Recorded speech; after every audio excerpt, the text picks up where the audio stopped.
أما بعد فأعوذ بالله من الشيطان الرجيم بسم الله الرحمن الرحيم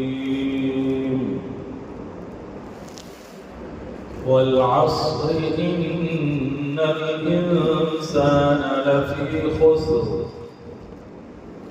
إلا الذين آمنوا وعملوا الصالحات وتواصوا بالحق وتواصوا بالصبر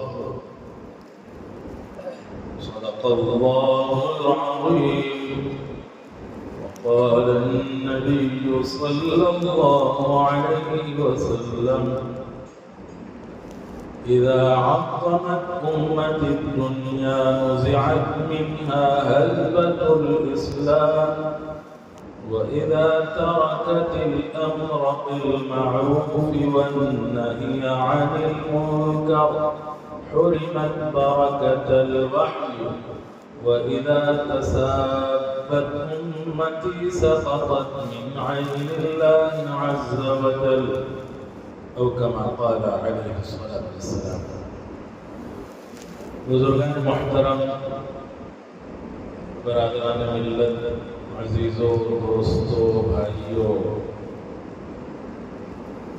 اللہ تبارک و تعالی نے ہم پر بڑا فضل اور بڑا احسان یہ فرمایا کہ اس نے ہم کو ایمان کی دولت سے مالا مال فرمایا. اگر ایمان کے ساتھ ایک سبحان اللہ بھی پڑھا جائے تو اس کا اجر و ثواب بہت زیادہ ہے. جیسے حدیث میں آتا ہے الحمدللہ تملأ المیزان. ایک الحمدللہ جب اخلاص کے ساتھ کہا جائے تو ایمان اور اخلاص کے ساتھ اللہ کے ترازو کو بھر دے گا. اللہ کا ترازو کتنا بڑا ہوگا کسی کو کیا اندازہ ہے.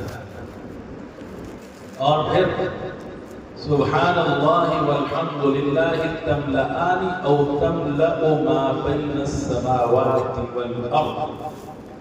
ایک سبحان اللہ اور الحمدللہ یہ دونوں یا دونوں میں سے ایک آسمان و زمین کے درمیان کی خلا کو بھر دیں گے ثواب سے جب ایمان اور اخلاص کما حقہ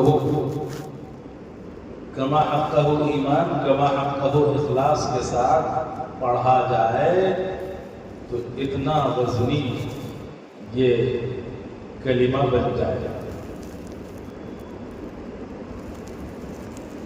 اور اگر ایمان کے بغیر تو ایمان کے ساتھ اس کی قیمت ایمان کے بغیر ساری دنیا کی نیکیاں کوئی آدمی کر لے. دنیا میں جتنے بھوکے ہیں سب کو روزانہ کھانا کھلائے، جتنے بیمار ہیں سب کا روزانہ علاج کرائے، جتنے لوگ کپڑوں کے محتاج ہیں سب کے کپڑوں کا روزانہ انتظام کرے، جہاں جہاں پانی کی ضرورت ہے پانی کا انتظام کرے. ایک دن، 2 دن، 1 سال، 2 سال نہیں، پوری زندگی بھی اس طرح کر لے. لیکن اگر ایمان سے محروم ہے تو مرنے کے بعد جو اصل زندگی ہے، آخرت کی زندگی، ہمیشہ ہمیشہ کی زندگی، کبھی ختم نہ ہونے والی ایسی زندگی میں اسے کسی ایک نیکی کا بھی بدلہ ملنے والا نہیں، چاہے جتنی نیکیاں کریں. پوری زندگی نیکیوں میں گزار. ایمان کے بغیر کوئی عمل اللہ کے یہاں قبول نہیں. ہاں اللہ چاہیں گے تو دنیا میں اسے شہرت دے دیں گے، مال دے دیں گے، عزت دے دیں گے. ان نیکیوں کا بدلہ دنیا میں چاہے دے دیں گے، لیکن آخرت میں کسی ایک نیکی کا بدلہ بھی اسے ملنے والا نہیں. کیوں؟ اس لیے کہ ایمان ہی نہیں، کہ آخرت میں ثواب کے لیے، آخرت میں بدلے کے لیے جو کنجی ہے وہ ایمان اس کے پاس نہیں ہے. تو اللہ کا کتنا بڑا فضل ہے کہ جو اصل زندگی موت کے بعد شروع ہونے والی ہے کتنی لمبی، اربوں خربوں برس، اربوں خربوں مرتبہ بھی گزر جائیں تب بھی ختم نہیں ہونے والی، کوئی انتہا نہیں، لامحدود زندگی. اس کے مقابل میں ہماری دنیا کی 60-70 سالہ زندگی اس کی کوئی حیثیت ہی نہیں. ایسی زندگی میں کام آنے والی چیز وہ ایمان، حتیٰ کہ متواتر روایتوں سے یہ بات ثابت ہے کہ جہنم میں سب سے آخر میں جہنم سے جس شخص کو نکالا جائے گا اس کے دل میں رائی کے دانے کے برابر ایمان ہوگا. اللہ تعالی اس کو اس ایمان کی برکت سے جہنم سے ایک نہ ایک دن نکالیں گے اور جنت میں داخل کریں گے. تو جنت میں جانے کے لیے ایمان شرط ہے. ایمان کے بغیر جنت نہیں مل سکتی، آخرت کی کامیابی نہیں مل سکتی، اللہ کی رضا حاصل نہیں ہو سکتی. بلکہ دنیا کی کامیابی بھی اللہ تعالیٰ نے جس طرح دین میں رکھی ہے، آخرت کی کامیابی جس طرح دین میں رکھی ہے، دنیا کی کامیابی بھی اللہ نے دین ہی میں رکھا ہے. کوئی یہ سمجھے، کوئی یہ سوچے کہ آخرت تو مرنے کے بعد کی زندگی ہے، آخرت کی فکر اور اس کی کامیابی کے لیے دین ہے، ہم بعد میں دیکھ لیں گے، اب تو دنیا پہلے ہے. دنیا آج دنیا والے بہت سے کہتے ہیں مولوی صاحب پہلے دنیا ہے، وہ جو مرنے کے بعد کا ہے بعد میں دیکھ لیں گے، ابھی تو جوانی ہے، ابھی طاقت ہے، ابھی داڑھی سفید نہیں ہوئی ہے، اس لیے ہم پہلے دنیا بنا لیں گے، دنیا جما لیں گے اور پھر آخرت کی بعد میں سوچیں گے، آخرت کی فکر بعد میں کریں گے. حالانکہ دنیا میں آئے ہی ہیں آخرت بنانے کے لیے، دنیا میں دنیا بنانے کے لیے نہیں آئے. جب صحابہ کرام رضی اللہ عنہم نے اللہ کے راستے میں نکلنے کے لیے تھوڑا سا تأمل کیا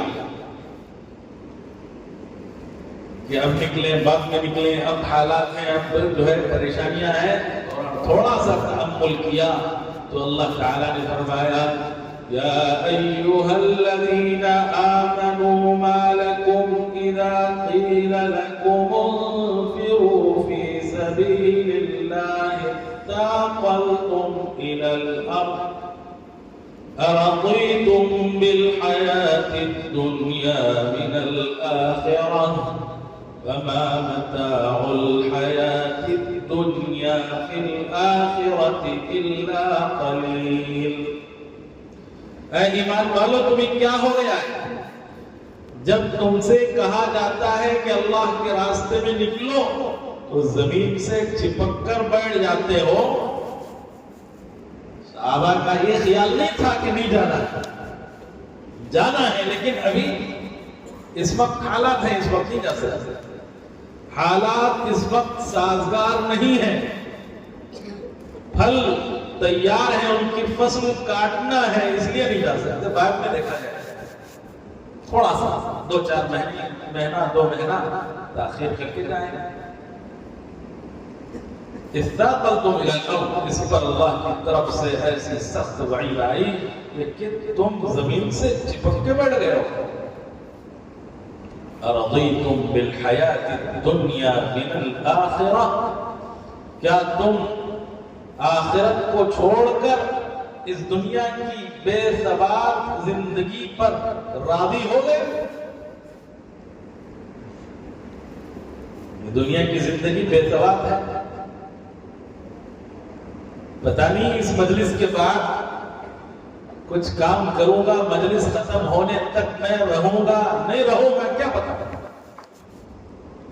موت تو کسی نے کسی کو نہیں چھوڑی، موت نے آج تک کسی کو نہیں چھوڑا، جو بھی آیا ہے اس کو جانا ہے۔ جتنے انبیاء علیہ السلام آئے شروع سے لے کر آخر تک سب کو موت آئی ہے، حتیٰ کہ امام الانبیاء محمد رسول اللہ صلی اللہ علیہ وسلم نے بھی اس دنیا سے پردہ فرمایا ہے۔ وَمَا مُحَمَّدٌ إِلَّا رَسُولٌ قَدْ خَلَتْ مِن قَبْلِهِ الرُّسُلُ أَفَإِن مَّاتَ أَوْ قُتِلَ انقَلَبْتُمْ عَلَىٰ أَعْقَابِكُمْ وَمَن يَنقَلِبْ عَلَىٰ عَقِبَيْهِ فَلَن يَضُرَّ اللَّهَ شَيْئًا وَسَيَجْزِي اللَّهُ الشَّاكِرِينَ۔ محمد صلی اللہ علیہ وسلم خدا تو نہیں ہے کہ ان کو موت نہ آئے۔ وما محمد الا رسول، اس کے سوا کچھ نہیں کہ حضور صلی اللہ علیہ وسلم، محمد صلی اللہ علیہ وسلم اللہ کے رسول ہیں۔ ہاں آپ امام الانبیاء اور رسول ہیں، لیکن اس کے باوجود چونکہ خدا نہیں ہے اس لیے آپ کو بھی موت آنا ہے۔ قد خلت من قبلہ الرسل، اس سے پہلے بھی بہت سے رسول گزرے ہیں، ان سب کو موت آئی ہے، اس لیے محمد صلی اللہ علیہ وسلم کو بھی موت آنا ہے۔ أَفَإِن مَّاتَ، اگر ان کا انتقال ہو جائے، موت آ جائے، أَوْ قُتِلَ انقلبتم عَلَىٰ أَعْقَابِكُمْ، یا شہید کر دیے جائیں تو کیا تم اسلام سے پھر جاؤ گے؟ جب رسول اللہ صلی اللہ علیہ وسلم کا انتقال ہوا، وفات ہوئی، صحابہ کا حال کیا تھا؟ عجیب حال، سب پر سکتہ طاری ہو گیا۔ حضرت عمر رضی اللہ عنہ ننگی تلوار لے کر کے گھوم رہے ہیں اور کہہ رہے ہیں، کوئی کہے کہ حضور صلی اللہ علیہ وسلم کا انتقال ہو گیا، میں اس کی گردن اڑا دوں گا۔ حضور صلی اللہ علیہ وسلم اللہ کے پاس آئے اور آ کر خبر لیں گے، یہ کہہ رہے تھے۔ یعنی صحابہ یہ ماننے کو تیار نہیں کہ حضور صلی اللہ علیہ وسلم کا بھی انتقال ہو سکتا ہے۔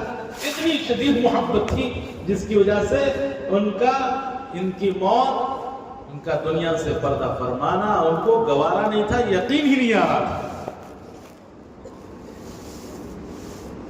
ہوش کھو بیٹھے تھے۔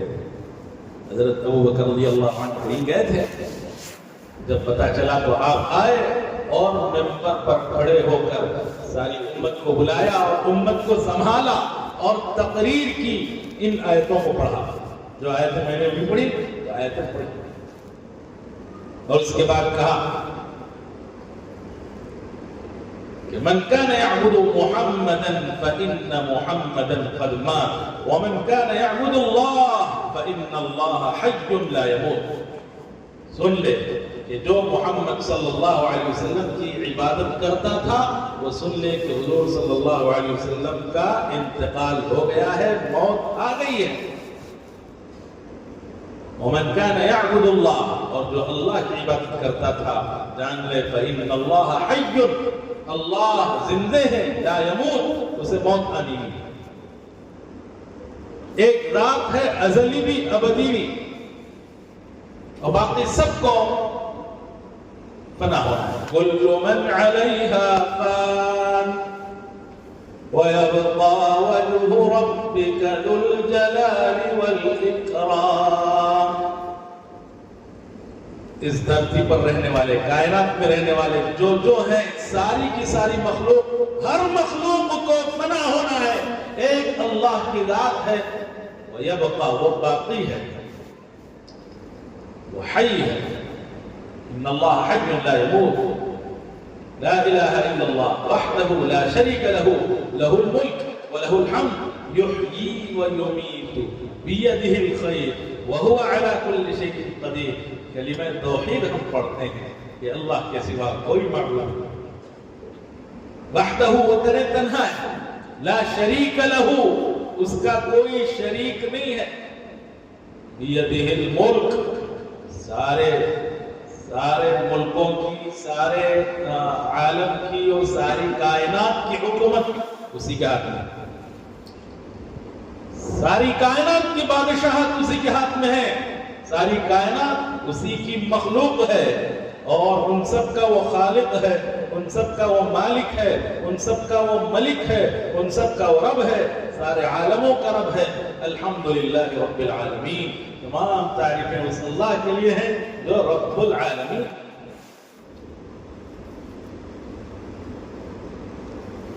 اس لیے ایک ذات ہمیشہ رہنے والا ہے، اسی کی عبادت کی جاتی ہے، اس کے سوا کسی کی عبادت نہیں کی جاتی۔ وہ تنہا ہے، وحدہ لا شریک لہ، اس کا کوئی شریک نہیں، لہ الملک ولہ الحمد، اسی کی تعریف، بیدہ الخیر، سارا خیر اسی کے ہاتھ میں، سارا خیر اسی کے ہاتھ میں ہے، یعنی کہ جن کے ہاتھ میں حکومت ہے، جن کے ہاتھ میں مال ہے، جن کے ہاتھ میں اختیار ہے، جن کے ہاتھ میں، یہ سب عارضی امتحان کے لیے اللہ نے دیا ہے۔ کسی کے ہاتھ میں حکومت دیا عارضی طور پر امتحان کے لیے، کسی کے ہاتھ میں مال دیا امتحان کے لیے، سب کچھ اللہ نے امتحان کے لیے دیا، عارضی طور پر دیا ہے۔ ایک دن سب ختم ہو جائے گا، یا تو مال پہلے چلا جائے گا یا مال سے پہلے آدمی چلا جائے گا۔ ہر چیز فانی ہے، ہر چیز کو فنا ہونا ہے، ہر چیز اللہ کی مخلوق ہے، ہم بھی اللہ کی مخلوق۔ ہماری جو بات ہے، ہمارا جو بول ہے، ہمارا جو کام ہے، ہمارا جو فعل ہے، ہمارا جو عمل ہے، ہمارے جو احوال ہیں، ہمارے جو اقوال ہیں، ہم پر جو کیفیات ہیں، ہماری کمیت ہے، یہ سب اللہ کی مخلوق ہے۔ اللہ اس کے خالق، ہر چیز کے خالق۔ ایک صاحب سے بات ہو رہی تھی چند دن پہلے، بیمار تھے، بیمار کرسی کرنا بھی کیا ہے سنت۔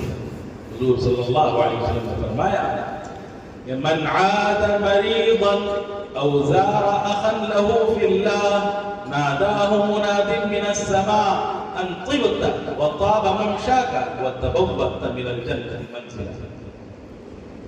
جو کسی مریض کی عیادت کے لیے جائے یا کسی مسلمان بھائی سے صرف اللہ کی رضا کے لیے، اللہ کی محبت میں، اللہ کے دین کے لیے ملاقات کرے، ہمیشہ کے بعد ملاقات ہو جاتی ہے، کس کے لیے؟ تجارت کے لیے، کوئی زراعت ملازمت نہیں، کیا مقصد ہے؟ صرف اللہ کی رضا کے لیے۔ او زار اخا له فی اللہ، فی حب اللہ، فی دین اللہ، فی سبیل اللہ، صرف اللہ کے راستے میں اور اللہ کے دین، اللہ کی محبت میں، اس خاطر ہم ملاقات کے لیے جاتے ہیں، اور کبھی مریض کی عیادت کے لیے جاتے ہیں، یہ بھی 2.5 گھنٹے میں، یہ بھی ایک کام ہے نا۔ ناداہ منادی من السماء، آسمان سے ایک ندا دینے والا ندا دیتا ہے، ان طبتا، کہ تو بھی مبارک، وطاب ممشاکا، تیرا چلنا مبارک، وتبوأت من الجنت منزلا، جنت میں تو نے بہت اونچا مرتبہ پا لیا۔ جب ایک مسلمان بھائی دوسرے مسلمان بھائی سے مسکرا کر صرف اس غرض سے کہ یہ ایمان والا ہے، اس کی قیمت اللہ کے نزدیک ساتوں زمین ساتوں آسمان سے بڑھ کر ہے، مال ہو نہ ہو اور عہدہ ہو نہ ہو، جی وہ چاہے دین میں جس سطح پر ہو، کم سے کم ایمان والا ہے، تو اس کی قیمت اللہ کے نزدیک ساتواں زمین ساتواں آسمان سے بڑھ کر ہے۔ یہ سوچ کر جب ملاقات کے لیے جاتا ہے تو اس کا مرتبہ اتنا اونچا ہو جاتا ہے، اور وہ جب مصافحہ کرتا ہے تو ہاتھ چھوڑنے سے پہلے اس کے گناہوں کی اللہ تعالیٰ مغفرت فرما دیتا ہے۔ اس لیے خوش دلی سے ملنا چاہیے۔ مصافحہ بھی دنیاوی غرض کے لیے نہیں، صرف آخرت کی غرض، اللہ کی محبت، اللہ کا دین پہنچانے، اللہ کا دین اپنے اندر بھی آئے اور جس سے ہم بات کر رہے ہیں وہ بھی، تو اس غرض سے ہم ملاقات کریں۔ تو تو نے جنت میں بہت اونچا مرتبہ حاصل کر لیا. فرشتہ اعلان کرتا ہے ان ملاقاتوں پر اور مریض کی عیادت پر. تو عیادت کے لیے گئے, انہوں نے اپنا قصہ سنایا. 4 سال پہلے فلاں ڈاکٹر کے پاس گیا, انہوں نے کہا کہ آپ کا حال ایسا ہے, پورا سب کچھ ٹیسٹنگ وغیرہ ہونے کے بعد آپ کا حال ایسا ہے کہ آپ ہاسپٹل کے باہر نہیں جا سکتے, ایڈمٹ ہو جائیے, اوپن ہارٹ کرنا پڑے گا سرجری. انہوں نے کہا ڈاکٹر صاحب میں کار چلا کر میں خود آیا ہوں, کوئی میرے ساتھ نہیں آیا ہے, کار گھر میں چھوڑ کر پوری تیاری کر کے کل آ جاؤں گا. میں کہا نہیں جا سکتے, آپ کیسے آ گئے؟ کسی کو فون کر کے بلائیے, وہ آٹو میں آ جائے گا آپ کا بیٹا اور کار لے کے جائے گا, جو کچھ آپ کے لیے رہنا ہے وہ بستر وغیرہ منگا لیجیے. میں نے کہا نہیں ہو سکتا, میں وعدہ کر کے آیا ہوں, کل فلاں آدمی کو اتنا پیسہ دینا ہے, یہ ہے وہ ہے, مال آنے والا ہے, اس لیے 2 دن کا ٹائم دے دیجیے, 1 دن کا ٹائم دے دیجیے. بڑی مشکل سے منت سماجت کر کے وہاں سے نکل کر آیا. 4 سال ہو گئے, ایسے 3-4 ڈاکٹر کے پاس گیا, سب نے یہی کہا, لیکن اللہ نے بچایا. جس دن سے یہ کہا آج تک میں نے ایک نماز بھی نہیں چھوڑی, ایک سجدہ بھی, جی میں نے کرسی وغیرہ پر نہیں, زمین پر کر رہا ہوں, جس کی وجہ سے اللہ تعالیٰ مجھے وہی ہمت دے رہا ہے. کام کا بہت اچھا, اللہ آپ کو ہمت دے اور طاقت دے. خیر, درمیان میں باتوں میں ہم نے ان کی تعریف کی, ہمت. پھر وہ ایک بات خود کہنے لگے تھوڑی دیر کے بعد, جو نہیں کہنا چاہیے تھا, وہ میں کیوں بتا رہا ہوں آپ کو, کیوں بتا رہا ہوں آپ کو, ذرا سوچو.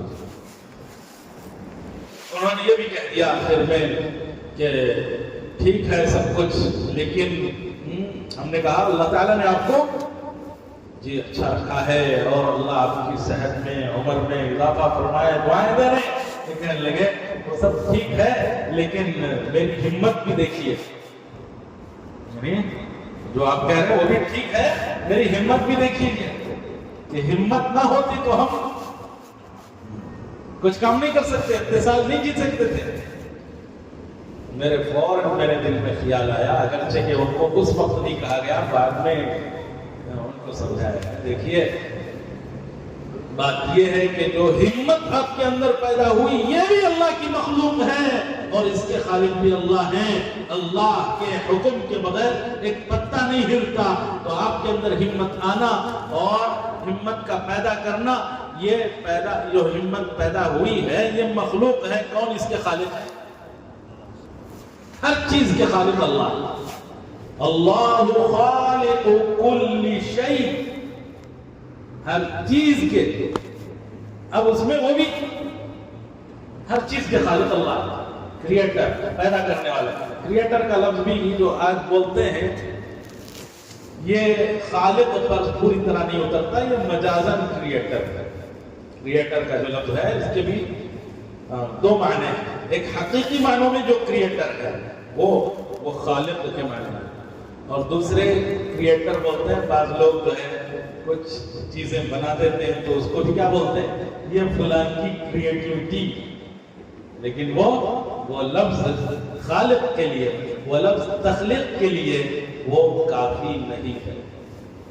خالق کا مطلب کیا ہے؟ فاطر السماوات والارض, آسمانوں کا, زمینوں کا, سب کا پیدا کرنے والا, بغیر نمونے کے, بغیر میٹیریل کے. یعنی ان سب کا مادہ اور میٹیریل بھی اللہ نے پیدا کیا, اور پھر اس سے یہ سب کچھ جو پیدا کیا ہے یہ سب اللہ ہی نے پیدا کیا ہے. ہمارے بول بھی, ہمارا عمل بھی, یہ سب اللہ کی مخلوق ہے. واللہ خلقکم وما تعملون, اس کا ترجمہ علماء سے پوچھ لیجیے آپ, اور اگر قرآن میں دیکھنا چاہیں دیکھ لیجیے اس کا ترجمہ کیا ہے. واللہ خلقکم, اللہ تمہارے خالق بھی ہیں. وما تعملون, تم جو اعمال کرتے ہو, تم جو کام کرتے ہو, تم جو بولتے ہو, تمہارے احوال اور اقوال اور تمہاری کیفیات, تمہارے اندر جو بھی چیز ہے, یہ سب کے سب مخلوق ہے, اس کے خالق اللہ ہے. اللہ خالق کل شیء هو علی کل شیء وکیل، ہر چیز کے خالق ہے۔ جب ہر چیز کے خالق ہیں تو ہر چیز کے وہ مالک بھی ہیں، ہر چیز کے خالق ہیں تو ہر چیز کے مالک بھی ہیں۔ مالک کو اختیار ہے کہ وہ جو چاہے کرے، جس کو چاہے دے، جسے چاہے نہ دے۔ کوئی چوں چرا کر سکتا ہے، کیوں اس کو جنتی بنایا، کیوں اس کو جہنمی بنایا، کیوں اس کو مال دیا، کیوں نہیں دیا، اس کا مال کیوں چھین لیا، اس کو کیوں مصیبتوں میں مبتلا کیا، فلان کو کیوں ایسا کیا۔ کوئی لا يسأل عما يفعل، وہ جو کچھ کر رہا ہے اس سے سوال نہیں کیا جائے گا۔ وهم يسألون، سارے انسان ایسے ہیں کہ ان سے سوال کیا جائے گا۔ یہ سوال کرنے والے اللہ، لا يسأل عما يفعل، جو اللہ کر رہے ہیں اللہ سے کوئی سوال کرنے والا پیدا نہیں ہوا، پیدا اور کوئی سوال کر نہیں سکتا۔ کسی کوئی مجال نہیں کہ اللہ سے پوچھے کہ تم کیوں کر رہے ہو، یا آپ کیوں ایسے کر رہے ہیں، نہیں پوچھ سکتے۔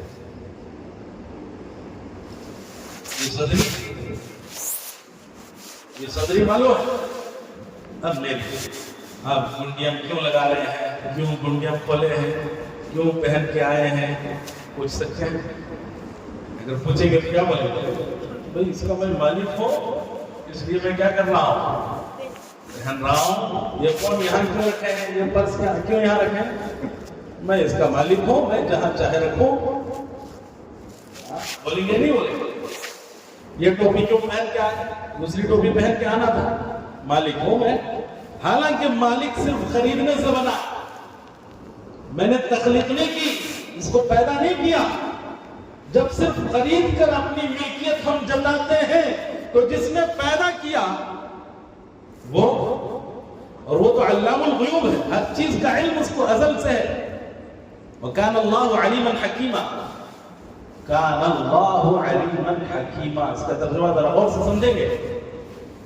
یہ سب عقائد والی باتیں ہیں، یہ سب ایمانیات والی باتیں ہیں، میں اسی لیے آپ کے سامنے رکھ رہا ہوں۔ جتنا ان باتوں کو سنیں گے اتنا ایمان مضبوط ہوگا، اتنا اللہ سے تعلق میں اضافہ ہوگا، اللہ کی معرفت میں اضافہ ہوگا، اللہ کی محبت میں اضافہ ہوگا، اللہ کی عظمت، اس کی بڑائی ہمارے دل میں آئے گی۔ جتنی عظمت معرفت میں محبت میں اضافہ ہوگا، عبادات میں جان اتنا زیادہ ہے۔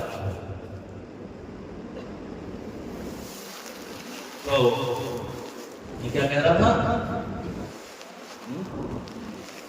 اللهم صل على محمد، اللهم صل على محمد وعلى آله وصحبه وبارك وسلم۔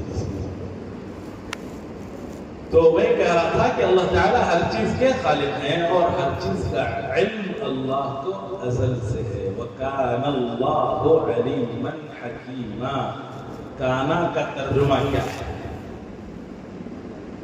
اور سے سمجھنا پڑے گا۔ کانا کا ترجمہ کیا ہے؟ کانا کا ترجمہ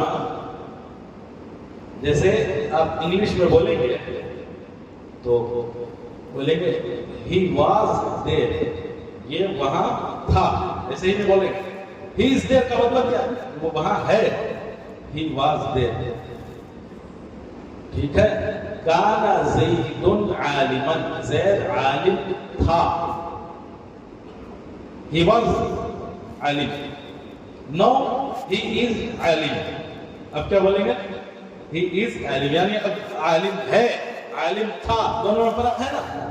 مالدار تھا، مالدار ہے، دونوں میں فرق ہے۔ زید پہلے عالم مالدار تھا، اب نہیں ہے، کیا پوچھے گا؟ تو کانا زید عالما، زید عالم تھا، اس کا مطلب کیا ہوا؟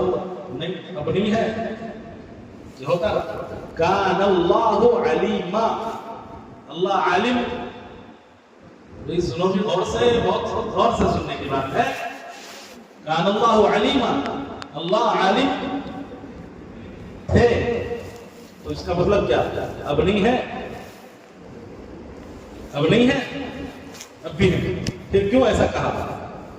یہ جو صرف عربی کتابوں سے پڑھ لیتا ہے وہ کان اللہ علیما کا ترجمہ کرے گا کہ اللہ عالم تھے، اور جو علماء سے علم حاصل کرے گا قرآن کا اور حدیث کا، وہ سمجھے گا کہ کانا کا مطلب یہ ہے کہ ازل سے عالم ہے اللہ، ازل کیا ہے؟ اللہ کی ذات جیسے ازلی ہے، اس کی ہر صفت ازلی ہے۔ ازلی کا مطلب کیا ہے؟ ازلی کا مطلب سمجھانے کے لیے بھی آپ کو کچھ باتیں جو اس وقت کے سائنسدان کہتے ہیں وہ آپ کے سامنے رکھوں گا، اور یہ ایسی باتیں ہیں کہ ساری دنیا کے سائنسدان اس کو تسلیم کرتے ہیں،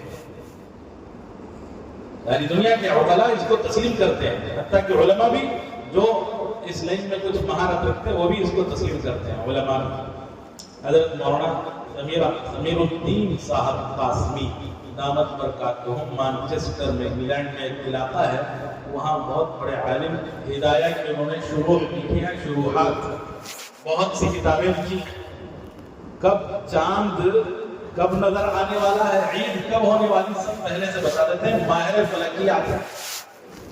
حضرت مولانا یونس صاحب پالنپوری دامت برکاتہم نے ان کو خلافت دی ہوئی۔ حضرت نے ایک کتاب لکھی ہے فلکیات پر، اس میں پوری ریسرچ لکھی ہوئی ہے کہ زمین کی عمر کتنی ہے، چاند کی عمر کتنی ہے۔ چاند کی عمر 4 ارب 53 کروڑ سال اور زمین کی عمر 4 ارب 54 کروڑ سال، سورج کی عمر 4 ارب 60 کروڑ سال، بقیہ جو پلانٹس ہیں جوپیٹر مارس وغیرہ ان کی عمر 4 ارب 57 کروڑ سال، اور جو گیلیکسیز ہیں جیسے جس گیلیکسی میں ہماری جو زمین ہے اس کا نام ملکی وے، اس کی عمر، اور جیسے بہت سے گیلیکسیز ہیں ان کی عمر 13 ارب 51 کروڑ سال۔ بگ بینگ ایک دھماکہ ہوا ہے جہاں سے ساری کائنات کی ابتدا ہوئی، اس سے پہلے کچھ نہیں تھا، کچرا تھا، کچھ گیسز تھے، اس میں بہت بڑا دھماکہ آیا، وہاں سے وہ کچرا جب گھومنے لگا، کئی ملین ایئرز گھومنے کے بعد گیلیکسیز بنے، کلسٹر بنے، سپر کلسٹر بنے، اور پھر پلانٹس کئی بلین ایئرز کے بعد بنے، یہ سب وہ کہتے ہیں۔ تو یہ جو بگ بینگ دھماکہ ہوا اس کی عمر 13 ارب 82 کروڑ سال، یعنی وہاں سے کائنات کی ابتدا ہوئی، اس سے پہلے کائنات نہیں تھی۔ تو گویا انہوں نے آدھی بات مان لی کہ یہ جو عالم ہے، یہ کائنات ہے، یہ ہمیشہ سے نہیں ہے، اس کی بگننگ پوائنٹ ہے جہاں سے ابتدا ہوئی ہے۔ 13 ارب 82 کروڑ سال کہہ رہے ہیں، اگر 13 کھرب سال بھی کہہ لیں تب بھی کہیں نہ کہیں سے ابتدا ہے، اس کی بگننگ پوائنٹ ہے، اور اللہ تعالیٰ کی ذات کی کوئی ابتدا نہیں ہے، وہ ازلی ہے جو ان سب کا خالق ہے، ان سب کا خالق ہے، وہ ازلی ہے۔ جیسے اللہ کی ذات ازلی، اس کی ہر صفت ازلی، اس کا رحمان ہونا، رحیم ہونا، خالق ہونا، مالک ہونا اور علیم ہونا، ہر چیز کا علم اللہ کو ازل سے۔ یہ کون جنت کا راستہ چلے گا، کون جہنم کا راستہ چلے گا، کون کتنی نمازیں پڑھے گا اور کون کتنے نمازیں چھوڑ دے گا، ان سب کا علم اللہ کو ازل سے ہے۔ ذرے ذرے کا علم ہے، کلیات کا علم ہے، جزئیات کا علم ہے، رگ رگ ریشے ریشے کا علم ہے، ان سب کا جیسے وہ خالق ہے، ان سب مخلوق کے بارے میں ہر چیز کا علم ازل سے ہے۔ اللہ کے علم میں اضافہ نہیں ہوتا کہ بھی کچھ باتیں پہلے معلوم نہیں تھی آج معلوم ہو رہی، قیامت تک جو کچھ ہونے والا ہے، بلکہ قیامت کے بعد بھی جو کچھ ہونے والا ہے، ہر چیز کا علم اللہ کو ازل سے ہے، اللہ کے علم میں اضافہ نہیں ہوتا۔ وَكَانَ اللَّهُ عَلِيمًا حَكِيمًا، اللہ تعالیٰ جیسے علیم ہے ازل سے، حکیم ہے ازل سے، رحمان ہے ازل سے، رحیم ہے ازل سے، اس کی رحمت عام ہے سب سے۔ اس لیے اللہ خالق کل شیء، اللہ ہر چیز کے خالق ہے، ہر چیز کے مالک ہے، وہ جو چاہے کرے۔ وَمَا تَشَاءُونَ إِلَّا أَن يَشَاءَ اللَّهُ رَبُّ الْعَالَمِينَ، تم نہیں چاہتے مگر وہی جو اللہ چاہتے ہیں۔ کیوں؟ اس لیے کہ رب العالمین ہے، ساری مشیتیں ان اللہ کی مشیت کے تابع ہے، لیکن اس کا مطلب یہ نہیں ہے کہ انسان ارادہ نہیں کرتا، انسان کی مشیت نہیں ہے، اور انسان چاہتا نہیں، اور انسان عمل نہیں کرتا، انسان قسم نہیں کرتا۔ اس کا اللہ نے کچھ تھوڑا سا اختیار انسان کو دیا ہے، اسی اختیار کو صحیح یوز کرنے کا اللہ نے حکم دیا ہے اور اسی کا اللہ مطالبہ کر رہے ہیں ہم سے۔ انسان اور جنات کے علاوہ کسی کو اللہ نے اختیار نہیں دیا۔ الشمس ينبغي لها ان تدرك القمر ولا الليل سابق النهار۔ کائنات میں جتنی چیزیں ہیں، چاہے وہ سورج ہو، چاند ہو، اور جتنی بھی چیزیں ہیں، انسان اور جنات کے سوا جتنی مخلوق ہیں، ان کو اختیار نہیں ہے جیسے اللہ نے تھوڑا سا اختیار انسان کو دیا۔ پورا اختیار تو نہیں دیا اور پوری طرح مجبور بھی نہیں کیا، مجبور محض بھی نہیں ہے، مختار کل بھی نہیں ہے۔ مختار کل تو ایک اللہ